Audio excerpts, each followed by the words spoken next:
Na tayong toothbrush holder. Yan. Maganda ang ating toothbrush holder. Stainless. Hindi siya kakalawangin.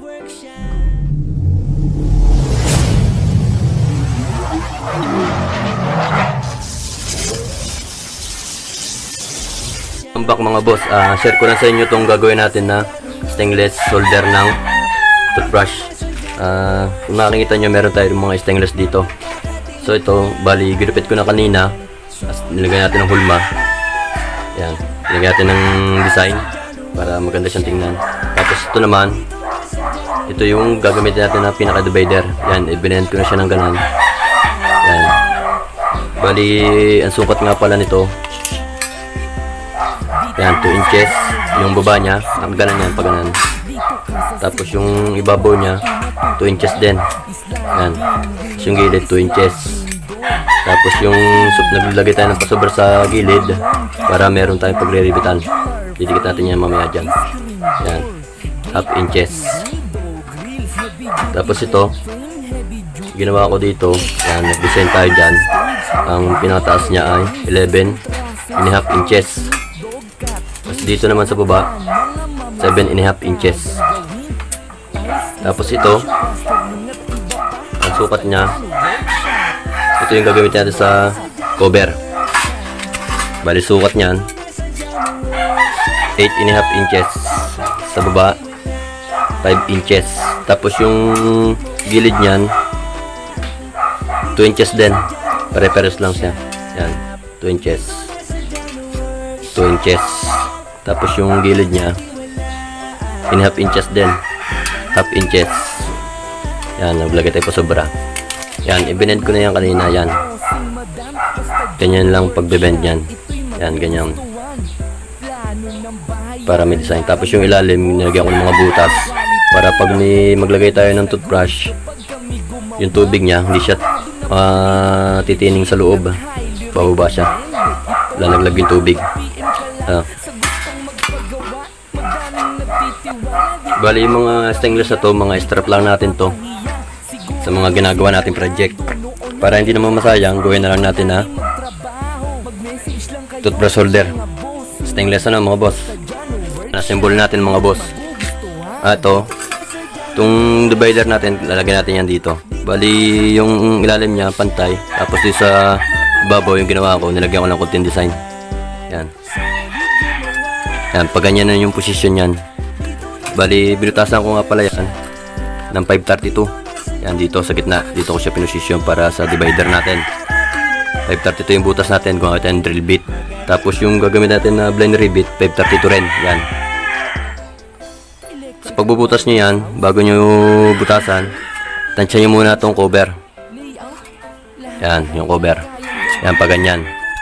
Dapat yung divider natin, pantay siya sa ilalim. Yan, tapos naka-center sa gitna.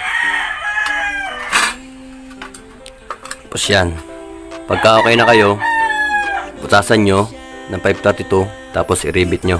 Yan, rivet natin. Tapos pag re-rivet nyan, dapat sa likod. Yan, dito. Dito sa likod. Yan. Para pantay sa likod yung rivet nya.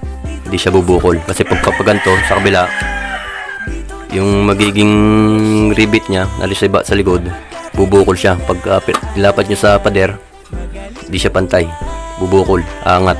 Kaya dapat sa likod. Yan, sa likod tayo magre-rivet. Yan, na-rivet natin.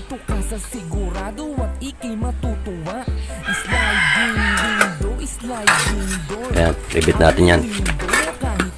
Isa muna.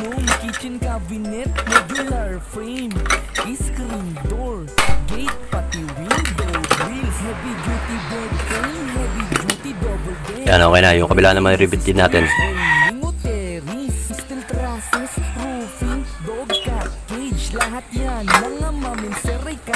Yan, tama lang natin yan sa butas. Yan, sa rivet natin.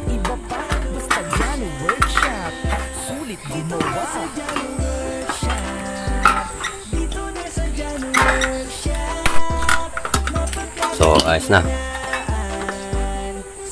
Yan, nandito napunta yung kanyang yung pag tumiklop yung rivet natin.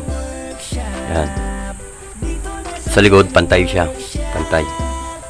Para paglapat natin. Tapos dito naman sa cover niya, yan. Yan. Pinutasan din natin yan. 532 rin butas. Yan. Ang gagawin namin natin dyan, hindi natin re-rebit. Ang gagawin natin, ipapans natin. Ito, gamit natin to. Ipapans natin yan. Baling gagawin natin dyan, tatanggalin natin to. Ito. Kakalagay natin yan, tapos ipapans na lang natin. Kasi pagka nirebit natin yan, ganito magiging itsura niya. Pagka rebit, magkakamero siya ng ganyan. Pangit naman tingnan kung nasa labas. Ano mga boss? Kaya gagawin natin, i-pans na lang natin. Ito gagawin nyo. Itong blind rebit na to, tanggalin nyo yung bakal nya. Itong pinakabakal. Yan.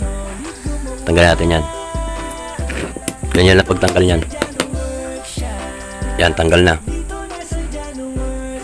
Yan. Ito. Yan ang gagawin natin. Gagawin natin. Yan, bali pagkakabit ito, ganito lang gagawin natin. Lalagyan natin to dito. Dito. Yan, pag ganyan ang posisyon niya. Tapos, pupukpukan natin to. Para mag-lock siya. Ipapans natin. Huwag yung babalik rin kasi pangit pagka ano. Dapat ito yung maganda, yung pantay. Para presentable naman yung ating gagawin na ano. Hindi pangit tingnan yung pinaka-rivet niya. Yan. Huwag pa ganyan kasi dito po mapupunta yung pinaka-punch niya. Pangit tingnan. Bali, putulin nyo ito na konti.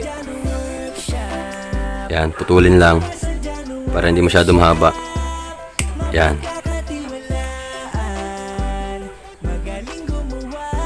Tapos pantayin nyo. Tapos ilagay nyo rito sa pinutasan natin na 532. Yan yung ating blind rebit. Lagay nyo dyan. Yan, nakikita yung sa likod. Papans natin yan, pupukpukin natin para mag-lock. So yan, ilagay natin dyan. Yan. Tapos kukuha tayo ng gantong bakal na pupukpukan natin. Yan, lalagay natin siya dyan. Yan.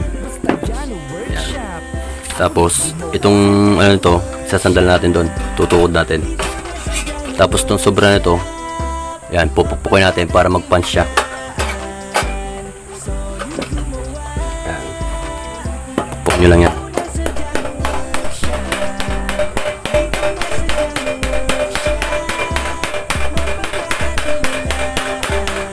Yan, kung makikita nyo, nakalock na siya. Lock na. Muna sa likod, pantay. Maganda. Yun, tas dito, ganyan din ang gagawin natin. Gagawa tayo ng ganito. Tatanggalin natin lahat yan. Yung mga kakabit natin dito. Tapos papans natin. Yan, bali sa 2, 3, 4, 5, 6, 7, 8. Yan, gawa tayo. Ito yung mga blind rebit. Tanggalin natin yung kanyang bakal. Kunin lang natin to.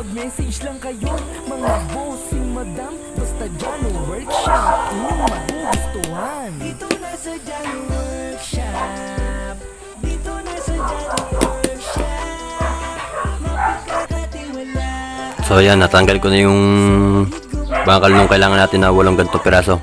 Ang gagawin naman natin, putulan natin ng konti. Katulad ng ginawa natin doon kanina doon sa anong yun. Putulan natin para hindi masyado mahaba.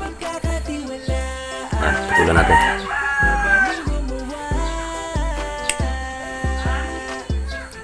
Electrical wiring sounds, renovation, extension, layout, lahat-lahat yan kayang gawin. Basta dyan ang workshop. So yan, naputulan na natin. Yan, ikabit natin. Pang-straight natin. So, ito ginawa natin. Yan, ganyan lang ulit. Ilagay natin dyan. Kasi babaliktad natin to. Tutulit natin dito.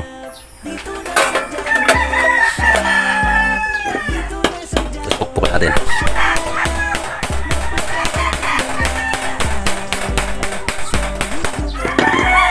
Yung ganyan lang lahat. Hanggang malagyan natin lahat. Yan. Tutuin na natin. Lagyan natin ng punch. Dito na sa Jano Workshop, sulit gumawa. Dito ka sa sigurado at ikay matutuwa.